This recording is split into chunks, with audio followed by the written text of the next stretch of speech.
Act I, the weight of silence. The first time Emily saw the blood, she didn't scream. It pooled beneath the sink in the communal bathroom, dark and thick, spreading slowly across the cracked tile. The fluorescent lights above flickered twice, casting shadows that made the red look black. Emily stood frozen in the doorway, her plastic shower caddy gripping her fingers white. Around her, the morning sounds of cell block D continued. Metal doors clanging, guards shouting count, the shuffle of state-issued shoes on concrete. She should have turned around. But Emily's eyes tracked the blood to its source. A woman's hand, pale and lifeless, extending from behind the last stall. The fingers were still bent, as if reaching for something just out of grasp. Emily recognized the tattoo on the wrist, a small bluebird, faded and amateur. Martinez. The woman who'd warned her 3 days ago in the chow line, "Don't trust Carter." Not even for a second. Now Martinez was dead. The bathroom door swung open. Officer Reeves stepped inside, her hand on her baton. She was young, maybe 30, with sharp eyes that missed nothing. Those eyes moved from Emily's face to the floor. "Step back," Reeves said. She keyed her radio. "Control, medical emergency in D-block bathroom. Get a supervisor down here." Emily stepped backward into the hallway, her heart hammering. Other inmates were gathering, drawn by the radio chatter. Whispers started spreading. "Back to your cells," Reeves ordered. "Lock down. Now." The women dispersed, but not before Emily caught the look from her cellmate, Denise, a warning that said volumes. "Don't say anything. Don't be the one who saw." Emily had been inside for 8 months. Long enough to know that being the first to find a body was never just bad luck. Long enough to understand that in here, silence wasn't golden, it was survival. They kept her in an interview room for 4 hours. 8 feet by 10 feet. Gray walls, metal table bolted to the floor, uncomfortable chairs. A camera in the corner, red light blinking steadily. The fluorescent lights hummed, burrowing into Emily's skull. Detective Morrison finally entered at 10:47 a.m. He was older, maybe 60, with a face that had seen too many crime scenes. He carried a manila folder and coffee he set down like a peace offering. "Emily Dawson," he said. 8 months inside. Possession with intent. First offense. Eligible for parole in 16 months if you keep clean. Emily said nothing. Morrison opened the folder, revealing crime scene photos. "Gabriela Martinez. Year 9 of 15 years. Armed robbery. You knew her?" "Same block," Emily said carefully. "You found her this morning. See anyone else?" Emily's mind flashed to Carter, sitting alone in the common area just before Emily had entered the bathroom. Carter, who Martinez had warned her about. "No," Emily said. Morrison studied her. Time of death was between 5:30 and 6 a.m. Right during count. Everyone's supposed to be in their cells, but somehow Martinez ended up dead and nobody saw anything. "I was in my cell," Officer Jenkins confirmed. "And after count? Went to shower. Standard routine." Morrison leaned back. "You seem smart, Emily. First defense, keeping your head down. You've got a shot at rebuilding your life. But being the person who finds a body? That's trouble." The implication was clear. "I don't know anything. I found her. That's all." He stared, then closed the folder. "If you remember anything else, come find me or Officer Reeves." He stood. "And Emily? Someone who kills in a 15-minute window in maximum security? They're either desperate or protected. Either way, you don't want to be on their radar." Act 2, the unspoken rules. The lockdown lasted 36 hours. 36 hours confined to a cell measuring 9 by 7 feet with Denise on the bunk below and walls pressing in. The toilet sat in the corner, no privacy, no dignity. Emily had memorized every crack in the small reinforced window. Denise hadn't spoken since lockdown. She lay reading a worn romance novel, but Emily felt the tension radiating from her. Denise had been inside 6 years, assault with a deadly weapon, defending herself from a boyfriend who'd hospitalized her twice. Finally, as lights dimmed for night, Denise spoke without looking up. Martinez was going to testify. Emily went very still. "About what?" "They've been running an investigation. Internal affairs with state police. Someone's smuggling serious drugs into D-block. Heroin, fentanyl, pills." Martinez saw something. She was going to talk. Emily's stomach tightened. "How do you know?" "Everyone knows. Information moves through this place faster than radio signals." Denise looked up. "Now Martinez is dead, you found her, and everyone's watching to see what you do." "I'm not doing anything." "Doesn't matter. You're a witness. And witnesses end up in protective custody, the infirmary, or worse. Denise paused. Carter. Martinez warned you about her. Emily nodded slowly. Regina Carter. Life without parole for double homicide. 11 years inside. She runs things on this block, or she's the face of whoever does. If Martinez was testifying about drugs and Carter's involved. She didn't finish. What do I do? Nothing. Keep your head down, don't ask questions, don't go near Carter, and pray you're not considered a liability. Denise returned to her book. And if you are, never be alone. Not anywhere.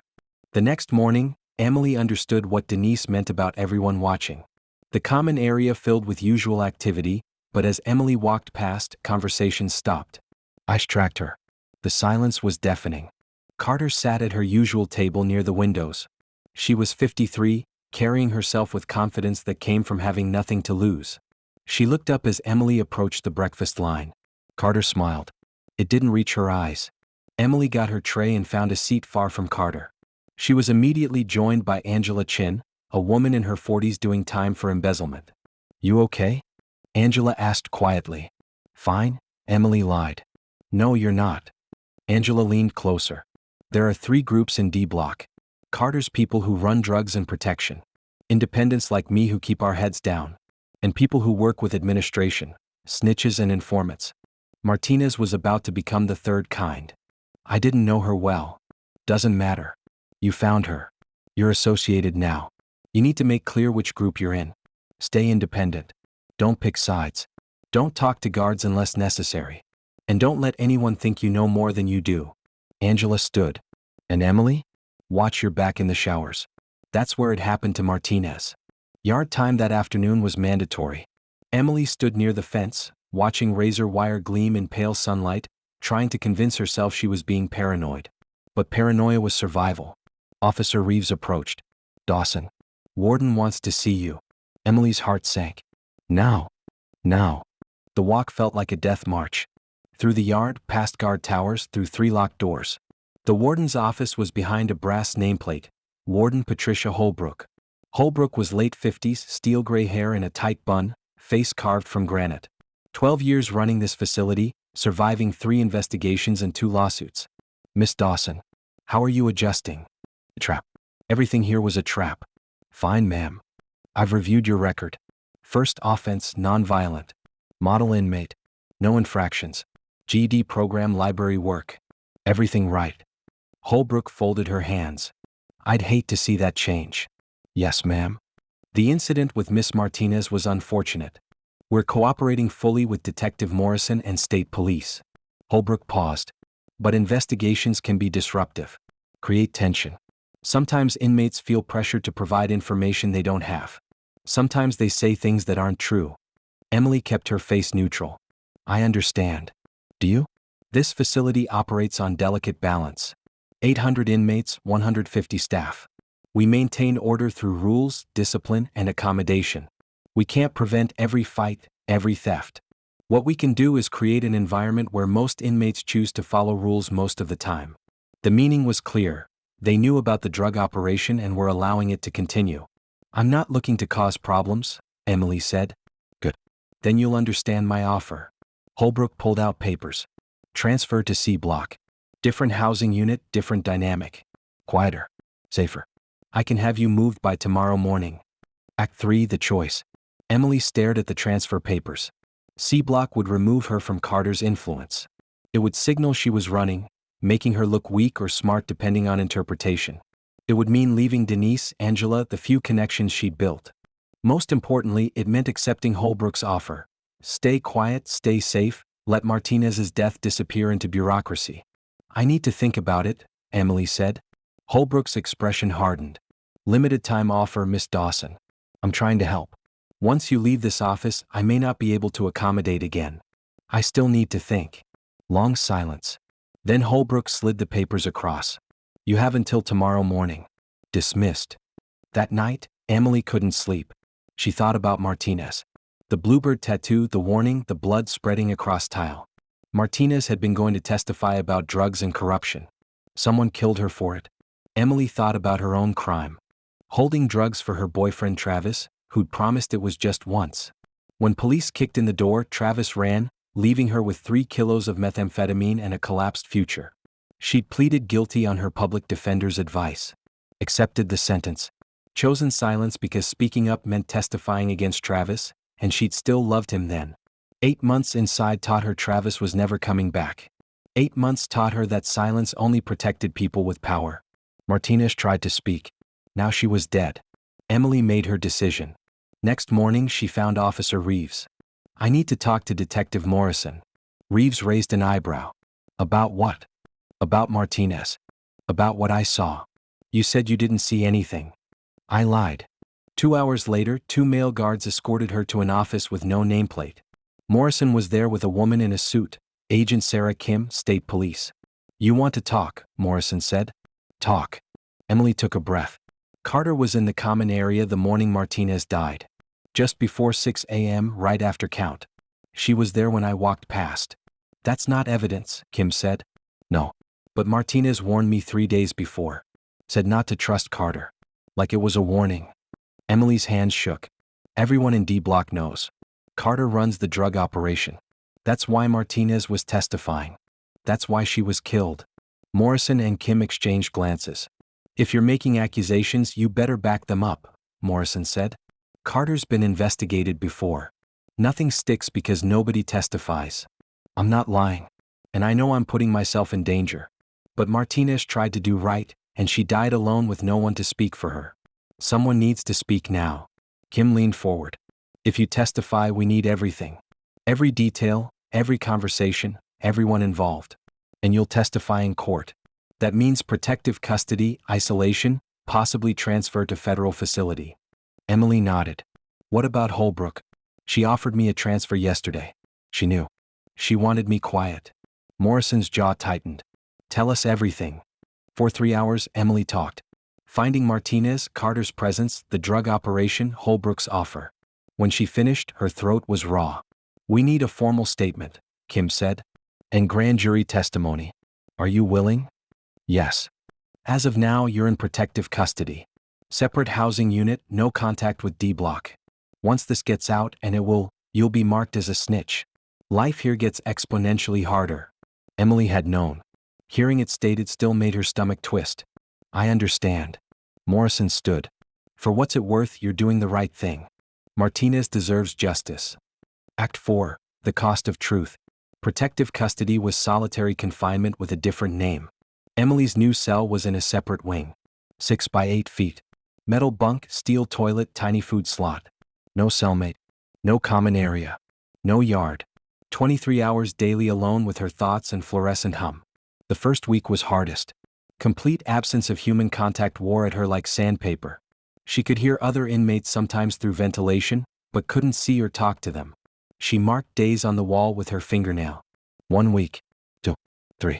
Officer Reeves was her only contact, bringing meals and daily shower escort. On day 24, Reeves finally spoke beyond minimum communication. "Grand jury convened yesterday. You'll testify next week."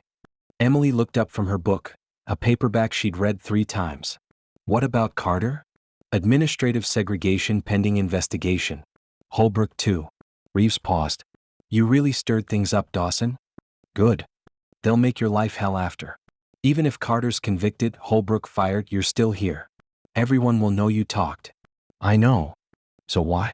Why not take the transfer, do your time?" Emily set down her book. "Because Martinez didn't get that choice. Because someone killed her thinking they'd get away with it since nobody would care. Because I'm tired of being silent." Reeves looked at her. "For what it's worth, I think you're brave. Stupid but brave." "What's the difference?" "About 15 years and a lot of scars." The grand jury testimony happened in a courthouse 30 miles away. Emily was transported at 5 a.m., shackled, 2 armed guards. The courthouse had marble floors and high ceilings that echoed her footsteps. Agent Kim waited with Prosecutor Daniel Moss, young but confident. "Ready?" Moss asked. "What happens after?" "After you testify, they'll decide whether to indict Carter and several guards. If they do, and they will, you'll testify again at trial. Months from now." "Months in protective custody." "Months in protective custody," Moss confirmed. "I won't lie. This will be hard. But you're doing the right thing." Emily testified for 4 hours. She told everything: finding Martinez, the warning, Carter's involvement, Holbrook's offer. She described the 15-minute window, camera blind spots, how information moved through prison. When she finished, she was led back to the van. She watched landscape pass: farms, restaurants, houses where people lived normal lives. It felt like another planet. The indictments came 2 weeks later. Regina Carter, first-degree murder, conspiracy, racketeering. 3 corrections officers, accepting bribes, facilitating trafficking. Warden Holbrook, obstruction, criminal conspiracy. Reeves brought Emily the newspaper article. Front page. They're not using your name, but everyone knows. Emily read, hands shaking. The words brave witness and systemic corruption seemed to belong to someone else's story. What now? Emily asked. Now you wait for trial. And pray that when you return to general population, someone doesn't finish what they started with Martinez. The trial took place 7 months after grand jury testimony. 7 months of isolation. 7 months of marking days, reading the same books, listening to voices through vents. 7 months wondering if she'd made the right choice. When they led her into the courtroom, Emily barely recognized her reflection. She'd lost weight, her hair was longer, her eyes had developed the hard look of lifers who'd been inside too long. The trial lasted 3 weeks. Emily testified with Carter sitting 30 feet away, watching with eyes that promised retribution. Carter's lawyer painted Emily as a liar seeking attention. But the evidence was overwhelming. Other inmates came forward after Emily's testimony. Guards testified about the drug operation, blind spots, how Carter ran D Block. Forensic evidence placed Carter near the bathroom during the window. The jury deliberated 6 hours. Guilty on all counts. Emily heard the verdict from her cell, brought by Reeves with evening meal. It's over. Carter got life added to her sentence. Holbrook got 12 years. Guards looking at 5 to 10. And me? Transfer back to general population. E Block, not D or C, fresh start. Parole board's been notified of your cooperation. Might help at review. Fresh start. As if 8 months in isolation could be erased, as if the snitch reputation could be shed like old skin. That night, Emily thought about Martinez. The bluebird tattoo, the blood, the warning that cost everything. Martinez saw something wrong and tried to make it right, and the system swallowed her whole. But now, because Emily refused to stay silent, there was a chance Martinez's death meant something. That justice had been served. It wasn't enough. It would never be enough. Martinez was still dead and Emily was still here, marked forever. But it was something. 3 days later, they transferred her to E Block. The new housing unit was similar. Same concrete, same lights, same atmosphere. But faces were different, and when Emily walked through the common area, no one stared. They didn't know her story yet. Her new cellmate was Judith, 52, vehicular manslaughter, 15 years. Kind eyes, no questions. That first night, lying on her bunk staring at unfamiliar ceiling, Emily thought about what Reeves said. The difference between bravery and stupidity was 15 years and scars. Emily had 16 months left if she made parole. 16 months walking through common areas and showers, knowing somewhere in this facility, people knew what she'd done. But when she closed her eyes, she didn't see Carter or the courtroom. She saw Martinez, reaching for something just out of grasp, and she knew speaking up had been the only choice she could have lived with. The price of truth was high, but the cost of silence would have been higher. In the morning, Emily would begin building her routine: work detail, meals, carefully constructed alliances. She would learn E Block's rhythms like she'd learned D Block. But tonight, in quiet darkness, Emily Dawson allowed herself one moment of something almost like peace. She had survived. She had spoken. And somewhere, in whatever came after, Martinez's bluebird tattoo was flying free. Prison didn't forgive. It didn't forget. It simply continued, day after day, until walls became the world and silence became survival. Unless you were brave enough, or stupid enough, to break that silence. Emily had made her choice. Now she would live with it, one day at a time, until the gates finally opened. If they ever did.